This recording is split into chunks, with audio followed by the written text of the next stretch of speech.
लागणारी बातमी नाशिकमधून हाती येते। चक्कर येऊन पडल्यानं नाशिक शहरामध्ये एकाच दिवसात 9 जण दगावल्याची घटना समोर आली।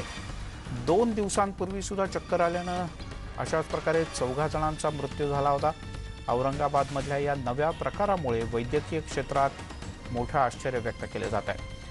अचानक चक्कर येऊन बेशुद्ध पडल्यानं मृत्युमुखी पडलेल्या व्यक्तींचा आकडा एका दिवसात 9 वर गेला आहे, तर गेल्या 3 ते 4 दिवसातला हाच आकडा 13 आहे। त्यामुळे आता आकस्मिक मृत्यूच्या नोंदी पोलीस स्थानकात करण्यात येत आहेत। वैद्यकीय क्षेत्राला सुद्धा चक्कर येऊन अचानकपणे होत असलेल्या मृत्यूच्या प्रकारामुळे चक्रावून टाकलाय। हे मृत्यू कोरोनाचं लक्षण समजावेत की नाहीत याबद्दलही वैद्यकीय क्षेत्रात मोठी मतभिन्नता आहे। मात्र चक्कर येणं, डोळ्यासमोर अंधार येणं अशी काही लक्षणं आढळल्यास तात्काळ आपल्या फॅमिली डॉक्टरशी संपर्क साधावा असं आवाहन वैद्यकीय तज्ज्ञांनी केलं आहे।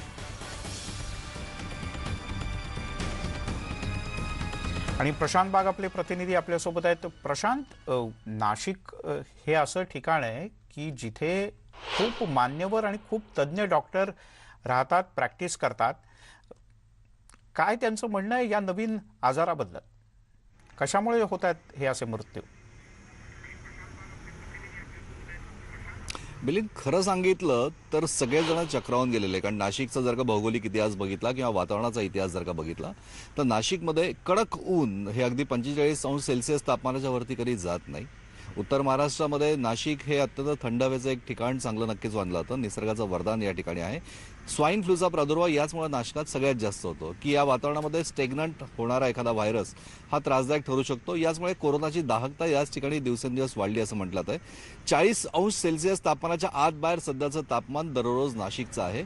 खरं तर या तापमानामध्ये आतापर्यंत अशा प्रकारे बळी गेल्याची नोंद कोणती इतिहासात नाहीये आणि याचमुळे या धक्कादायक माहिती समोर आल्यानं अनेक जण चक्रावून गेले की खरोखर हे नेमकं काय आहे।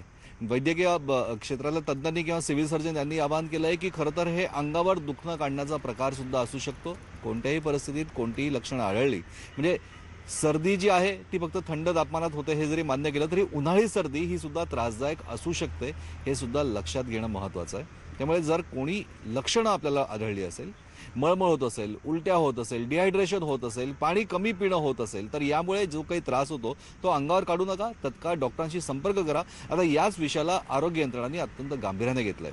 जिल्हा शल्यचिकित्सक डॉक्टर अशोक थोरात यांनी जिल्हाधिकारी सूरज मांढरे यांनी ज्या तातडीच्या या विषयावरच्या माहिती घ्यायला सुरुवात केली आहे, चर्चा करायला सुरुवात केली आहे। नाशिक शहरातल्या 13 पोलीस ठाण्यामध्ये वेगवेगळ्या आलेल्या नोंदी ज्या आकस्मिक मृत्यूच्या यांचाही डेटा कलेक्ट करायला सुरुवात केली आहे। म्हणजे आपण म्हणतोय की एका दिवसात 9, 3 दिवसात 13, तर जी माहिती समोर येते ती माहिती धक्कादायक आहे। गेल्या महिनाभरामध्ये अशा प्रकारच्या 40 ते 45 घटना झालेल्या आहेत, घडल्या आहेत। अशा प्रकारची माहिती हा पोलीस स्टेशनमध्ये असलेल्या आकस्मिक मृत्यूच्या डेटावरनं समोर येत आहे आणि याचमुळं ही अधिक चिंता वाढली आहे। आरोग्य यंत्रणा याचा गांभीर्यानं विचार करते आहे। अजूनपर्यंत हीच कोरोनाची नवीन कोणती लक्षण आहे का, नवीन कोणता स्ट्रेन आहे का, अशा प्रकारचा कोणताही अधिकृत निष्कर्ष समोर जरी आला नसला तरी कोणत्याही प्रकारची परिस्थिती किंवा लक्षण आढळली तर त्वरित डॉक्टरांशी संपर्क करावा हे आवाहन केलं जात आहे। भरपूर पाणी प्यायला सुद्धा, सकस अन्न खायला सुद्धा सातत्यानं आवाहन केलं जात आहे। प्रशांत तुर्तास धन्यवाद या सगळ्या सविस्तर माहितीबद्दल। आणि पाहूयात या क्षेत्रातल्या डॉक्टरांच्या काही प्रतिक्रिया आपल्यापर्यंत पोहोचल्यात, पाहूयात।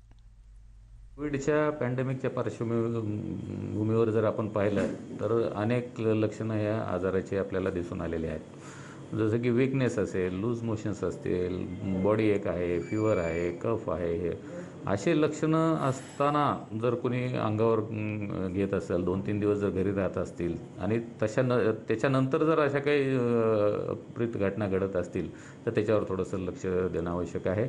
आणि माझी अशी विनंती राहील सर्व नागरिकांना की असे कुठलेही लक्षणं जर आढळून आले तर पहिले आरोग्य यंत्रणेशी संपर्क साधावा आणि सल्ला घ्यावा आणि आपली स्वॅब टेस्ट करून घ्यावी।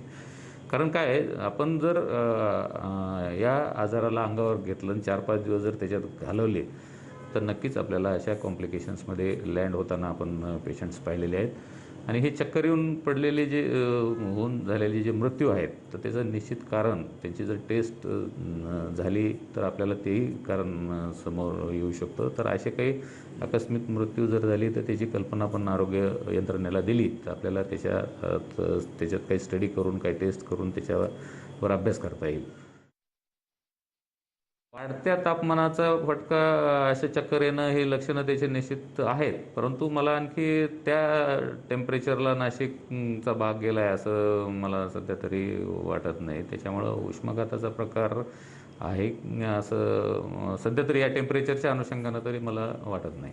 हा कोरोनाचा म्हणजे आपल्याला काय म्हणता येईल जे कोरोनाचे जे लक्षणं आपल्याला प्रूव्ह झालेले आहेत त्याच्यामध्ये विकनेस, तुमचं लूज मोशन्स, अंगदुखी हे तर प्रूव्ड लक्षणं आहेत आणि अशा प्रकारचे जर लक्षणं या रुग्णांना जे मयत झाले त्यांच्यामध्ये आढळून आले तर त्यांची टेस्ट करणं अत्यंत गरजेचं होतं आणि ती टेस्ट व्हायला पाहिजे होतं. नेमकं म्हणजे आपल्याला त्याच्यात नेमकं कुठल्या कारणानं त्यांचे मृत्यू झाले ते आपल्याला समजून आलं असतं. तेव्हा नाशिककरांनी काळजी घेतली पाहिजे. अशा प्रकारची लक्षणं जर का चुकून तुम्हाला आढळली तर ताबडतोब डॉक्टरशी संपर्क साधा.